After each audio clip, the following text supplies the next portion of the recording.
I'm primarily a solo war gamer, and so one of the ways I try to create a degree of uncertainty is by randomly seeing if and when units will come on the table, where they'll come on, and it does add a lot to the game. So the way that works is on a 2, 3, 4, 5, they will be in the game, and if they're in the game, then I roll to see which entry point they'll come in on and what turn they will. So General Mordaunt's brigade, so I'm going to roll a die for him. 4, so he'll be in the game. And so the British have 2 entry points. Far end of the table there is A, and this is B. 1, 2, and 3, he enters there. 4, 5, 6, he enters here. So where will he enter? He will enter on A. So I put an A for him. Mordaunt. And then what turn will he arrive? He will arrive on turn 5. Then we go on to Ligonier. He's the cavalry. He will also arrive, and he will arrive on also A. And he will arrive on turn 6. So he'll kind of come late in the game. The Dutch, under Isaac Koonstrom, will they be in the game? They will be in the game. And he will enter on entry point B.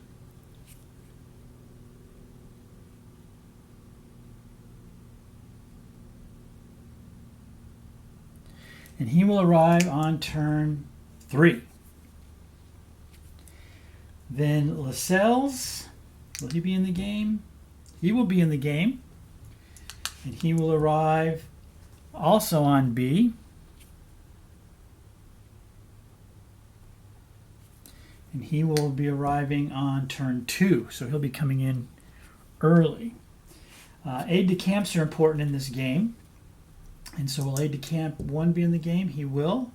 He will come in on B as well. And he will arrive on turn 3. Aide-de-camp 2 will be in the game. He will arrive on A, and he will arrive on turn 3. James Wolfe will be arriving, and he will be coming in on B.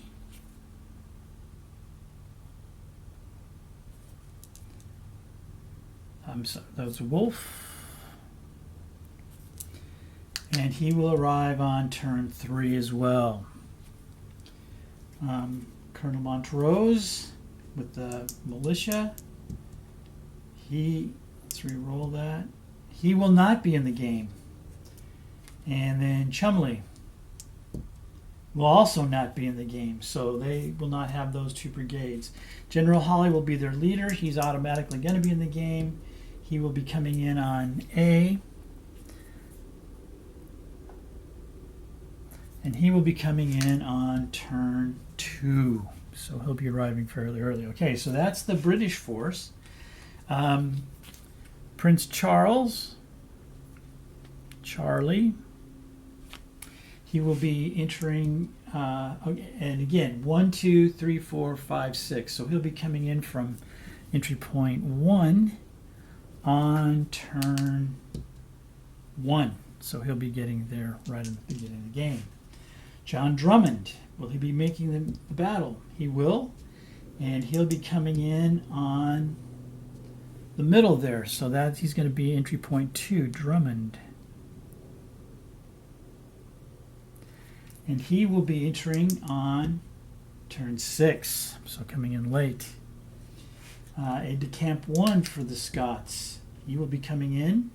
He'll be coming in on entry point 1. And he'll be coming in also with Prince Charlie. George Murray, will he be in the game? He will not be in the game. John MacDonald, the cavalry for the Scots. he will be coming in. He'll be coming in on, again, entry point 1. And he will be coming in on turn 3. Cavalry. The French, large contingent, will they be in the game? They will be in the game. They will be coming in on 3 over here on the right. And they'll be coming in on turn 5. Roy Stewart's Highlanders, they will be in the game. They will be coming in on also 3. And they will be arriving on turn 4. So just ahead of the French. The Duke of Perth, Lowland Brigade. They will be in the game. They're entering from the middle.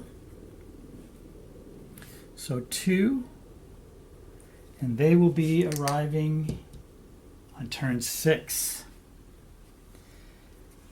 Aide de Camp 2 is not in the game. Ogilvy is not in the game. All right. So that's how we have our forces. And so typically what I do, if they're coming in on turn 1, they're going to be on the table and able to move. And then turn 2 and 3, 4, 5, and 6, etc.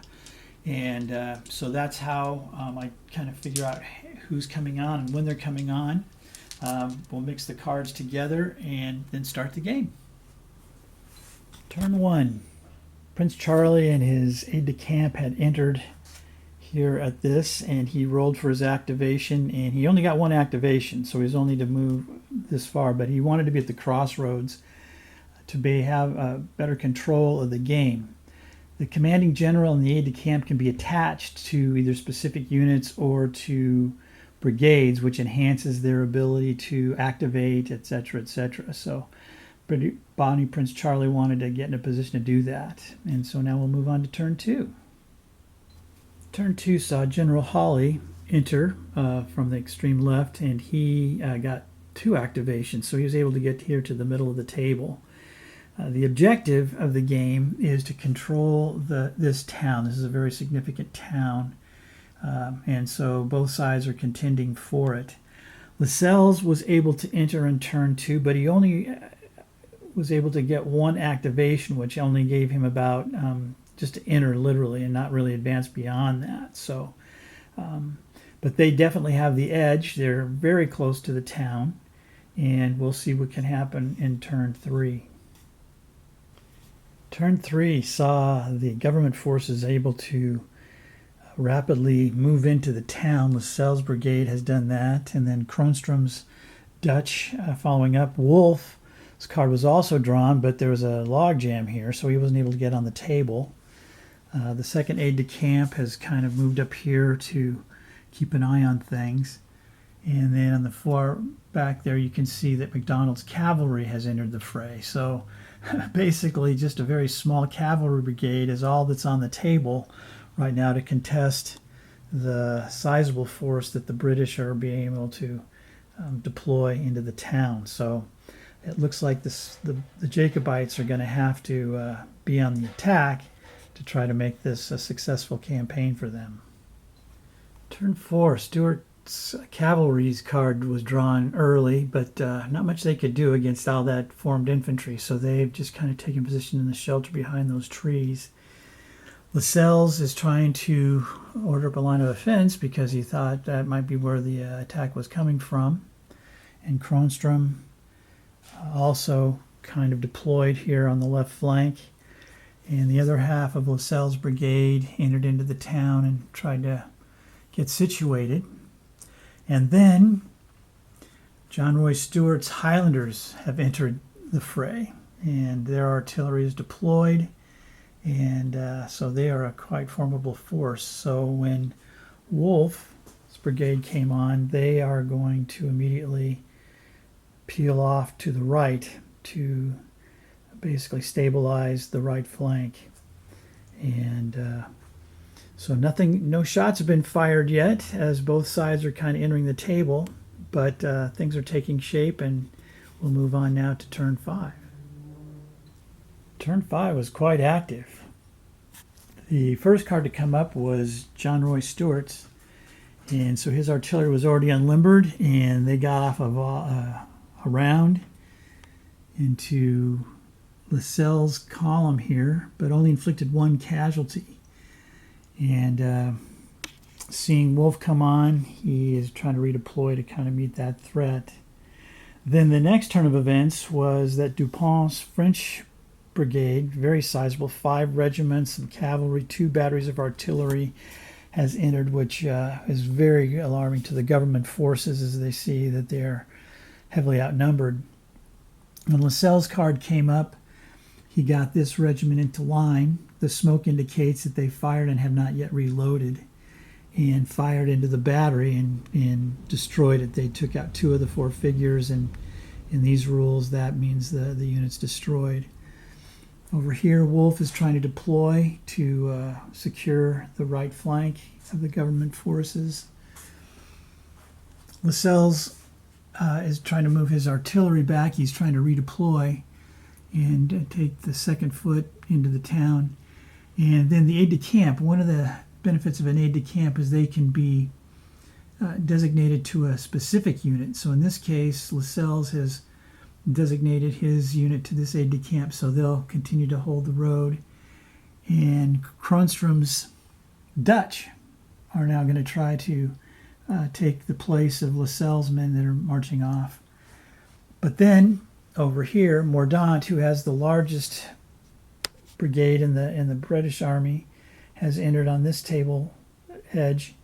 He has 5 regiments, and I think 2 or 3 of them are veteran, which means they're really good. So all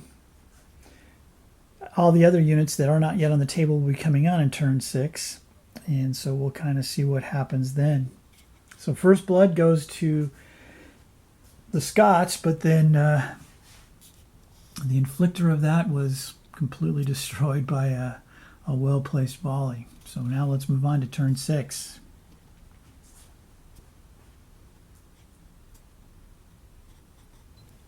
Turn 6. General Mordaunt was not able to move. He was able to activate 1 unit and then rolled an 11, which means that in these rules, that's the end of his turn. And so Ligonier's cavalry, who's behind him, is not able to get on the table. They've attached an aide-de-camp to these 2 regiments so that Mordaunt's brigade will be broken up into 2 different sections. And then on the other side of the table there, you can see that a lot of reinforcements came on for the Jacobites. The Duke of Drummond and the Duke of Perth's men are coming on. In the center here, not much happened. Kronstrom basically redeployed a little bit, and Lascelles was feverishly trying to get his men in to occupy the walled feature there. Wolfe's men have deployed, and this right flank is looking very strong. The major development was that John Roy Stuart charged 2 of his clans into the 62nd Foot Badereau's regiment and had a stunning victory. Basically destroyed the unit. Lascelles attached himself to try to get more fight out of them, and he was killed in the process. And so Lascelles' command is now under the command of General Hawley. And then the Comte de Dupont got his men in to mount an attack here. He unlimbered a battery and fired it, but had no success. No damage was inflicted. But you can tell that Lascelles, it's a forlorn hope there, unless over here General Wolfe can apply some pressure and draw off some of these guys. But so that's the end of turn 6. The only units remaining to come onto the table are the British cavalry. So now on to turn 7.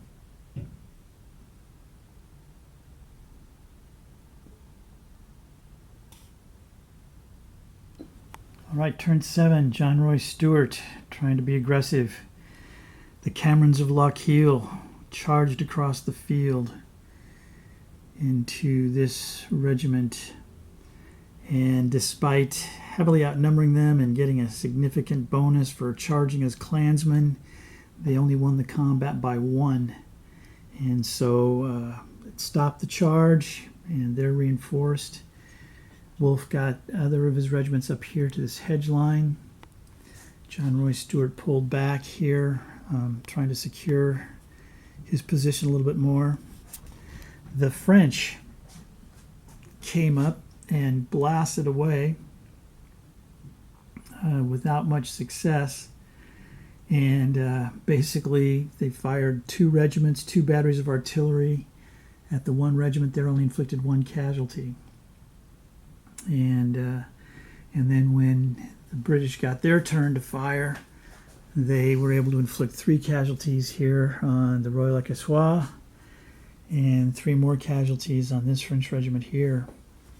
The aide-de-camp, General Hawley, was able to get this regiment into line finally, so it's a formidable defense. They get a bonus for being behind that stone wall, so it's going to be a challenge. Though they're outnumbered, they can put up a stiff fight. The aide-de-camp got his regiment here in line, and then the Dutch just trying to realign a little bit. The Duke of Perth, on his first activation roll, rolled a 12, meaning that that was the end of his turn. He could do nothing. So Bonnie Prince Charlie, needing to put some pressure on that flank, has attached himself to the Duke of Perth's regiment and to give them more of an advantage in terms of activating. Colonel Lord George Drummond has moved his Highlanders up here. One failed to activate and was left behind. His mortars fired at this regiment while it was still in column, and so it inflicted a casualty upon them. But then again, he rolled for this regiment, and they failed to activate, meaning that, again, for the 3rd turn now, Ligonier's cavalry is not able to get on the table. So the aide-de-camp here has taken his 2 regiments of Mordaunt's group, and he's going to try to put some pressure on the flank here to stall any advances. So that's the wrap-up for turn 7. Just there's the line. There's General Hawley there in the middle of the town trying to hold it. Wolfe's men, and the other side of the charge over here. On this flank, Wolfe got the initiative first. He was able to pour some fire into the Camerons of Lochiel and basically reduced them by a quarter, so they've lost a full stand. But before he could do anything else, he lost the initiative. And when it came around to John Roy Stewart, he decided to be very aggressive and charged 3 of his clans at Barrow's regiment that was defending that ridge line. And it looked like he was going to, Stewart's men were going to have a great success, but Barrow's men fought stubbornly and only lost by 1. So they were driven back and disordered. So it's kind of a stalemate over here, but you can see that they've lost 3 figures, 3, 3, so they're getting worn down. And then over here, the French tried to apply more pressure on Lascelles' brigade here and exchanged fire, but again, it was pretty ineffective. These guys only lost 2 more casualties. These guys lost another man.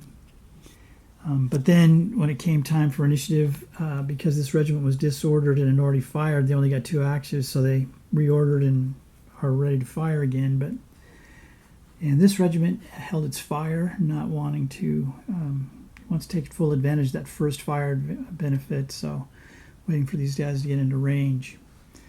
The Duke of Perth's men finally advanced, but then the next rolls were only one initiative, so they're still very, very slow in deploying. And Kronstrom's men trying to get into a position where they can preempt any strikes.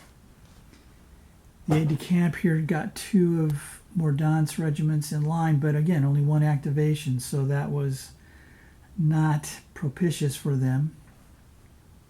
And then, towards the end of the turn, Drummond charged forward his clans into Mordaunt's line here on the top of the ridge. These 2 regiments were disordered going through the farm and things like that, but even so, they were quite successful in driving back this regiment with loss. They didn't lose anybody, but these clans were not so unfortunate. Barksdale's men were the only one to close. They lost 4 men in the process, and these guys in support were disordered. And this regiment lost 3 men, and so they're holding on, and you can see they've got a battery and another regiment in support, so things are kind of evening out here. But tipping the scales in the favor of the government forces is Ligonier's 4 regiments of dragoons finally are on the table. And so they're very mobile, and they can either go to the right or really start applying pressure to Prince Charlie here in the left and the center. So it'll be interesting to see what happens in the next turn. So I think we're moving on to turn 9 now. Turn 9. So the first card to be drawn on this flank was Drummond's. And so the MacDonalds of Keppoch had not received any casualties yet, so they charged Pulteney's regiment here, veterans, and just blew them away. Pulteney had to roll to see if he could fire as they came in. He failed that. And in the melee, they received 6 casualties and didn't inflict any. And so the MacDonalds of Keppoch decided to hold their position and reform. And then they didn't do anything else with the others. Barksdale tried to support the charge but failed. Initiative didn't get enough to do that. So when Mordaunt's turn came up, he advanced this regiment up and fired into Keppoch and inflicted 4 casualties. The artillery now is unlimbered and ready to do some serious execution. And then the aide-de-camp sent over this regiment to get onto the flank. Ligonier is taking 3 of his regiments to assist in the defense of the village. Aide-de-camp 1 has broken himself off from the Lascelles regiment that he was commanding to take over this group of dragoons to kind of help out and stabilize this flank. The Duke of Perth's men were able to advance and fire, but didn't inflict any casualties whatsoever. And they're trying to get in line. Kronstrom sent up his regiment and issued a volley and took out 2 of Perth's men. So they're kind of solidifying their line there. And then over here, Roy Stewart, his card came up first. He wanted to charge this line, and then he rolled an 11, which in these rules means he failed the activation. That was the end of his turn. So his units remained disordered and very vulnerable. The other thing about this game is when they get to a certain level of casualties, they become worn, which makes them harder to maneuver and less effective in melee, etc., etc. It's kind of a permanent disordered marker. And because just sitting there, they received a volley from them. And then the firefight over here in the village continues. The Royal Casois have lost a stand. This regiment fired and basically no effect. And so another French regiment moved up, was disordered through that, but then reordered, but they didn't have enough to fire. This regiment is got 5 casualties, so they're kind of getting ground down. These guys have moved up to musket range, so hopefully they'll get the first initiative and be able to take out some. And finally, the Duke of Perth is getting into the action, doing something. Here you can see Kronstrom's men, his regulars, coming up the firefight. And so the action is fast and furious. And that's the Black Watch, my favorite regiments in the Army. And so that's the end of turn 9.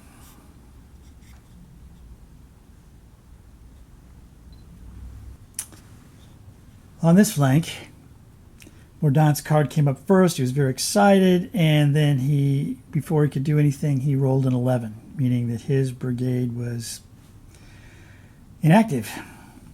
The aide-de-camp here was able to slip down this regiment and fire into the flank of that column and took out 4 soldiers. And then Drummond's card came up, and he wanted to charge these guys who had already fired and had an advantage and maybe overwhelm them. He rolled a 12. Again, completely inactive. Ligonier's cavalry is continuing to march across the battlefield to the sound of the guns over here. Wolfe's men tried to charge. It was fired a volley. But in the succeeding melee, they won and inflicted enough casualties on Cameron of Lochiel's men that they had to be picked up.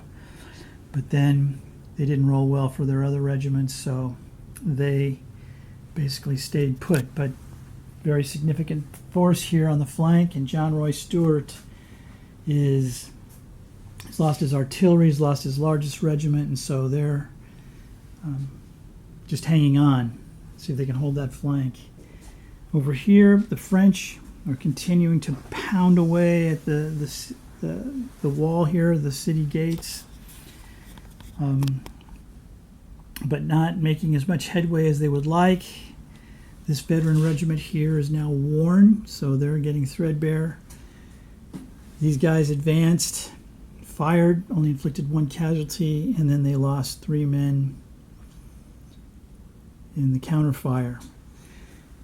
Kronstrom's card came up first, and he fired a volley into this front regiment, didn't do any damage. Firefight here between these 2 regiments, and it's about even 3-4. These guys came up, fired, but the wall protected them, no casualties inflicted. MacDonald wanted to get his cavalry over, move them, and he rolled an 11, meaning that there was nothing else he could do for the rest of the turn. And so that turn is in the books. It's pretty much a stalemate right now. Again, the objective is the town, and the British are holding on, but just barely. So we'll move on to the next turn and see what happens.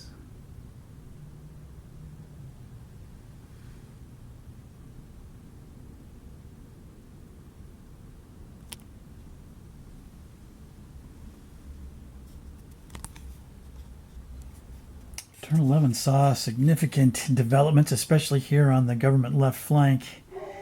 The first card went to Drummond, and he charged. And in his charge, he completely destroyed the 37th Foot. But he was unsuccessful in launching a charge against the artillery. But the Glengarrys charged across the wall, disordered them, but they were able to drive back this regiment. So things were looking pretty bleak for Mordaunt. But the aide-de-camp had come and attached himself to Kingston's horse, and they countercharged and won successfully, driving back Drummond and disordering him. But because Mordaunt had lost 2 of his 3 regiments that were still under his command, these 2 had been broken off, he had to take a brigade morale test. He rolled a 1, which means that they were picked up. So this flank is very, very precarious. In the center, Perth and Kronstrom continued to exchange blows with each other, firing, and casualties are mounting. One of Perth's regiments attacked and drove back this regiment of Lassalle's.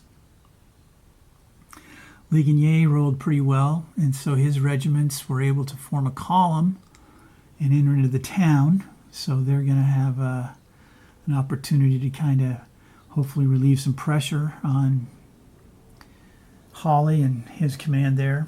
And then Wolfe was very successful in activating. He basically is moving these regiments forward. This regiment moved up, fired into Roy Stewart's men, took out more casualties, so they're really hurting. The last card drawn was Roy Stewart's, and so he basically tried to pull back. Over here, it's just a slugfest. And the French didn't roll very well. They didn't get a lot of actions and things, but the one success that they did have was this regiment went up and fired into the artillery. They inflicted 2 casualties, so now the battery's worn. This regiment is fighting very hard, and Bulkelly's regiment has now suffered 25% casualties. MacDonald finally activated his cavalry and has moved them over here to support the French. And so turn 11, very, very eventful. And I think we're getting close to a decision here as can the French break into the town, or are they going to be thwarted in their attempts? Moving on down to turn 12. Drummond tried to take advantage of his situation, follow up his victories, but didn't roll very well with his activation. So basically was able to reorganize his troops, but not really do much more than that. The one bright spot was he was able to charge with this clan, and they destroyed a regiment that was under the command of the aide-de-camp. So his unit is now under half strength, so they had to take a morale test, which he passed.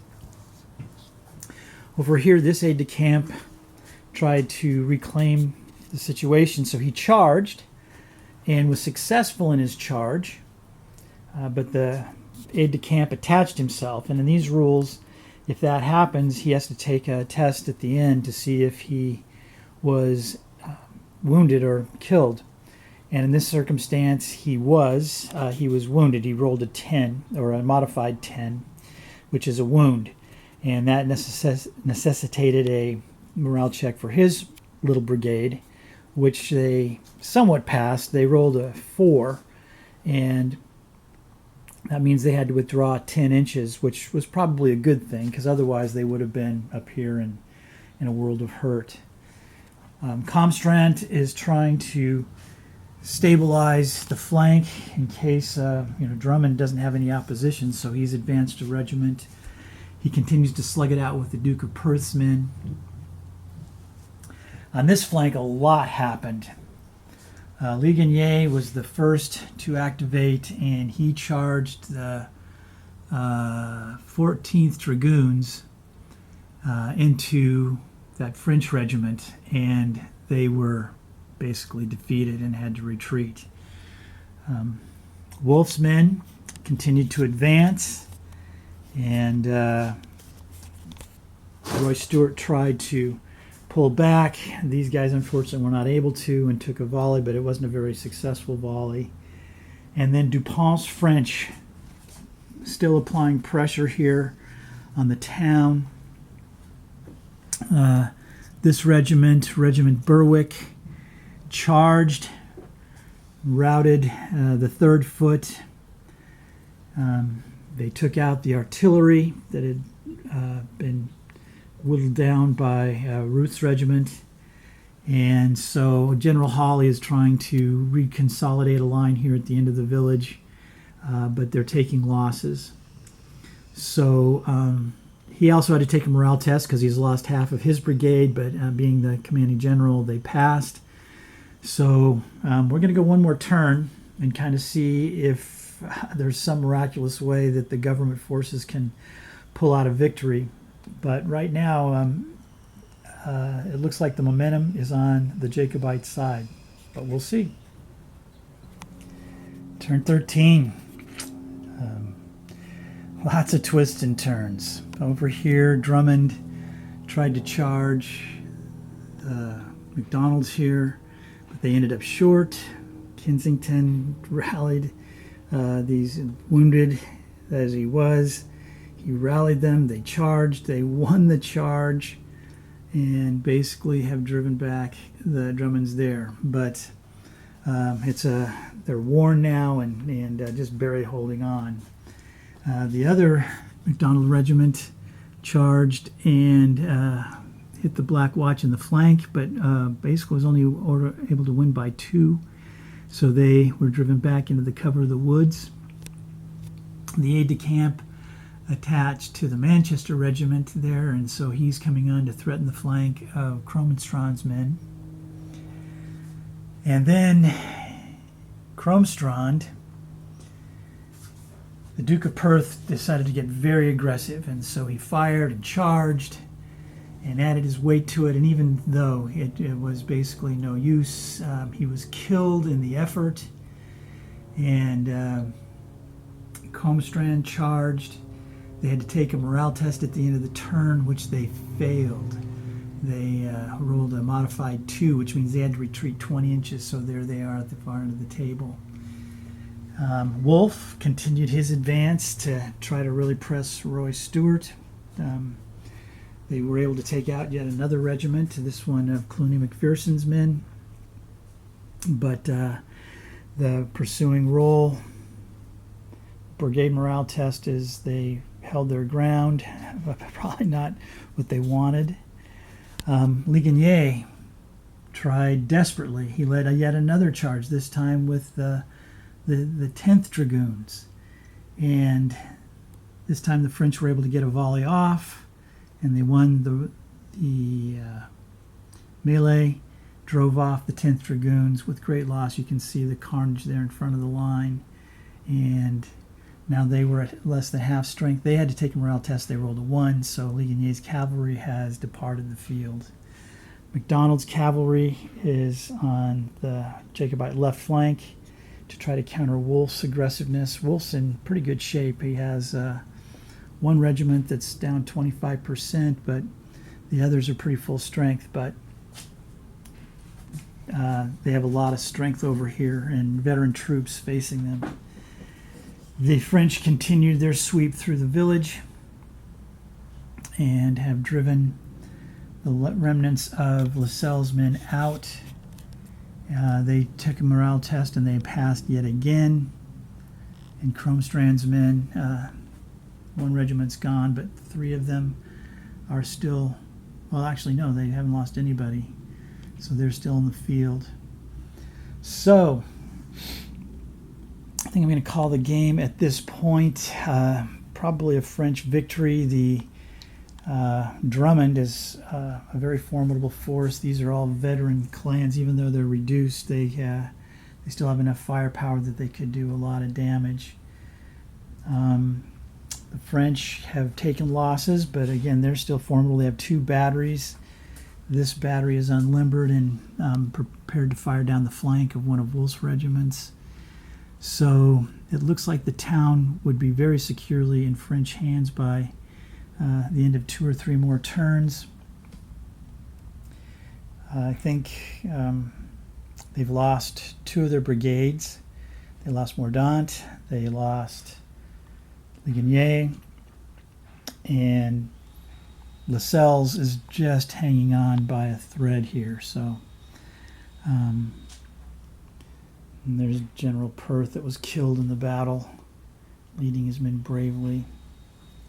The Manchester regiment on its own, these are militia, so they're not very good, but probably enough to cause a consternation on Kornstrom there. So, a very, very fun battle. I think the rules are pretty realistic, capturing the flavor of the period. And So that will wrap it up. Thanks so much for watching. If you have any questions or comments, please leave a note. And if you haven't subscribed to my channel already, I'd really appreciate it if you would, so you can keep up to date with me and my various projects. So thanks so much. Have a great day. Happy wargaming.